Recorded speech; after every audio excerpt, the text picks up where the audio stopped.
থাকে না যে গল্পটা তো একভাবে জিজ্ঞেস করতেছো, গল্প কিন্তু গল্পের জায়গায় এখনো ঠিকঠাক হবে বলছে। অনেক কাজ আছে, আমি যাই শুটিংটা শেষ করে এসে বলে দিব না।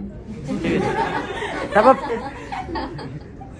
মানে এত বড় একটা সুন্দর টিম, আপনার প্রথম সিনেমা, একদম শুরু থেকেই আমি যেহেতু সাথে আছি, প্রত্যেকটা স্ক্রিপ্ট যখন যেরকম ভাবেই হবে, এটা ভালো হয়েছে যে আমি শুরু থেকেই আমার সাথে আছি। একটু পলিশ হয়ে যাওয়ার পরে যখন থাকতাম, তখন হতো কি আমরা একদম শুরু থেকে ওই ব্যাপারটা হয়তো সবার মধ্যে যেই ছোট ছোট বিষয়গুলো যেভাবে আসলে ডে বাই ডে ইমপ্রুভ হয়, ওইটার সাথে আমরা থাকতে পারতাম, একটা পলিশ জিনিস আমাদের কাছে এসে পৌঁছাতো।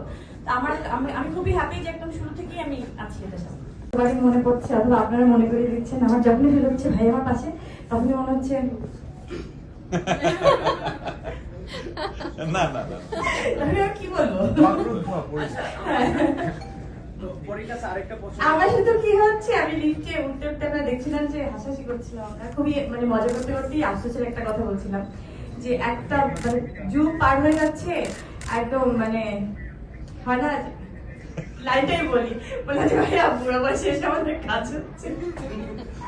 তো ভাই আমাদেরকে তাকালে না, আমার জন্য বলছি এটা, আমি আমাকে বলছি যে ওর বুড়া বয়সে নাকি আমরা একসাথে, আমি না না আমি না আসলে মানে হয় না যে ওই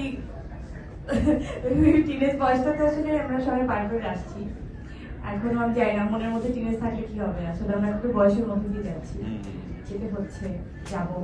তো আমি জানি না, হয়তো এভাবেই লেখা ছিল আমাদের, এভাবে কাজ হবে, কিন্তু আমি চাই এই কাজটা অনেক মানে অনেক ভালো হোক, অনেক বেস্ট হোক, সবাই অনেক পছন্দ করে।